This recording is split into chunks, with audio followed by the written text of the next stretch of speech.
Hello, and welcome to another episode of Muscle for Life. I'm Mike Matthews. Thank you for joining me today for the second installment of my rapid-fire Instagram Q&A series of episodes. I posted the first one a week or so ago. It did well, so here is another one. The idea is pretty simple. Over on Instagram, at Muscle for Life Fitness, if you want to follow me.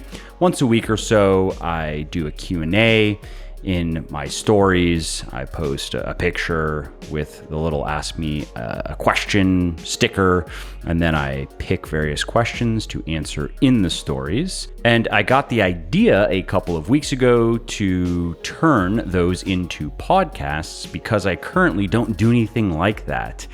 Most episodes are just about one topic. Sometimes the interviews can wander, but most of the monologues are one topic, and I'm talking about just it for 10, 15, 20 minutes.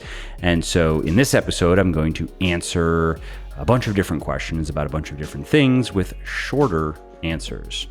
Also, if you like what I am doing here on the podcast and you want to help me do it better, please do check out my sports nutrition company, Legion, which right now is holding its annual Halloween sale. And that means you can save up to 25% on all of our best-selling stuff, including our protein powders, our pre-workout and post-workout supplements, fat burners, multivitamins, and more.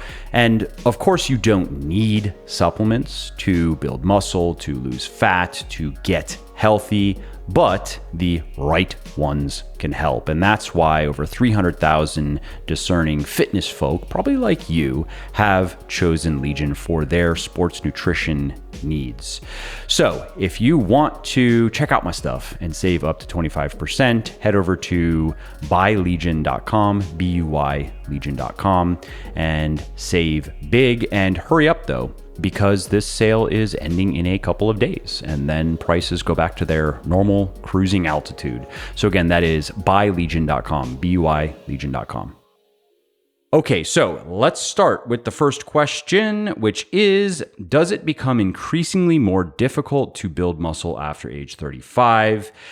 Yes, it does, but by small degrees that are mostly irrelevant to most of us. They would be relevant to a person who wants to become a competitive strength athlete, a competitive powerlifter, a competitive Olympic weightlifter, for example. But for those of us who just want to gain muscle, lose fat, get healthy, look good, stay looking good, the physiological and mechanical disadvantages of middle age for muscle building versus, let's say, college age just aren't very significant, especially when you consider that the average guy, regardless of age, is looking to gain maybe 25 to 35 pounds of muscle and get his body fat down to maybe 10 to 15%. And the average gal is looking to gain maybe about half of that in terms of muscle in the right places on her body and looking to get her body fat percentage down to maybe 20 to 25%. And just about anyone can do those things. Just about any man, any woman can accomplish those goals regardless of where they have been, regardless of where they are starting in terms of age and ability and fitness. Now, yes, there are exceptions. An 80-year-old guy who can barely walk down the stairs is not going to be able to gain 25 to 35 pounds of muscle in his lifetime. That's not going to happen. But a 60-year-old dude certainly can. I have worked firsthand with 60-year-old dudes who started lifting weights for the first time, and they, in the first couple of years, gained 20 to 30 pounds of muscle. Okay, the next question. Is the earth flat? A buffalo passes by the window. His head, horns, and forelegs all go past. But why can't the tail pass too? Think about that. Next question. Can you train for strength and hypertrophy while training to improve cycling performance? Yes, you can, but you are going to have to be okay with mediocre performance in each of those domains. So if you want to learn more about that, head over to legionathletics.com, search for concurrent training, and you'll find an article that breaks it all down, explains why that is, and explains how to do the best you can if you want to get stronger, gain muscle, and improve your endurance. Okay, the next question. Thoughts on the vaccine lockdowns, masks, etc.? Well, on pain of summary execution, I think everyone should have to take all of the shots now that we know we can mix and match them. So you have to take them all.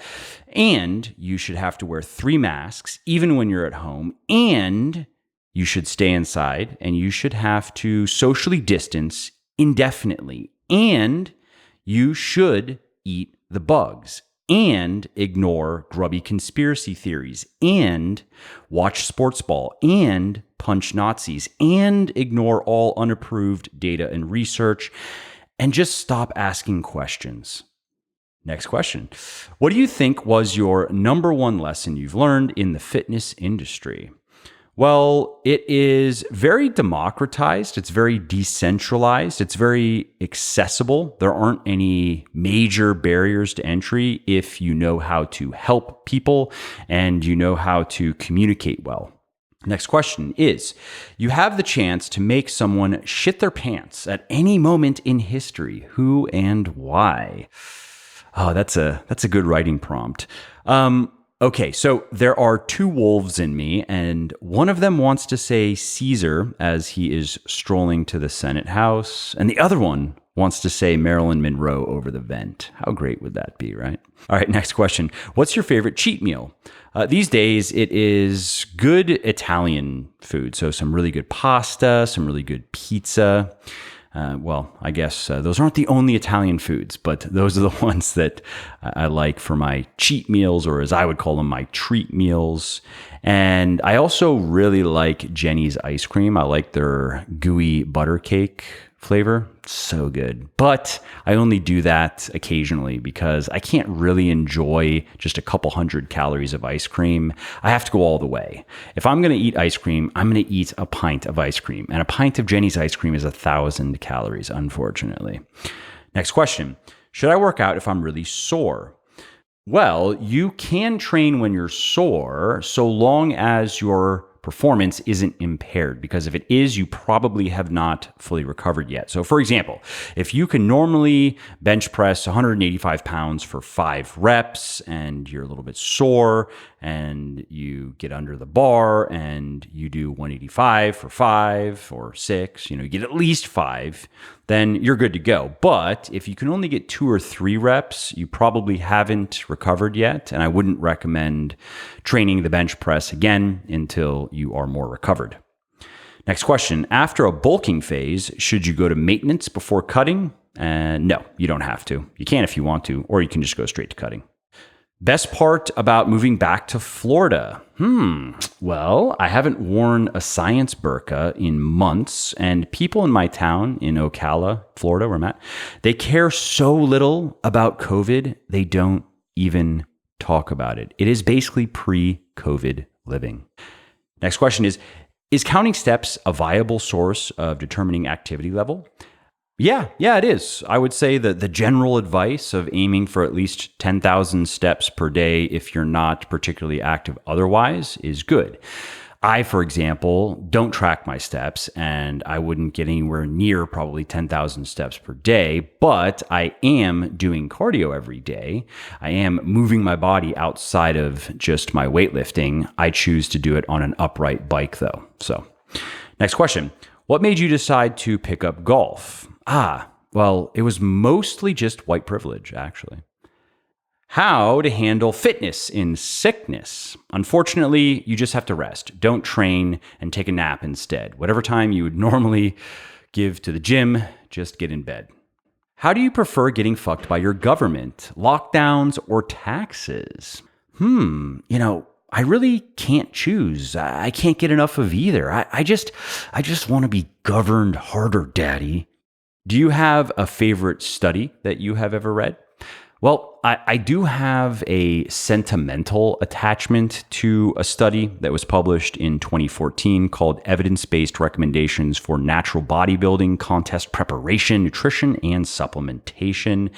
And the reason is that was the first overview of evidence-based dieting for body comp that I found that just cleanly summarized all of the key factors. And if you haven't read it, I'd recommend reading it. Best advice for creating a scalable business?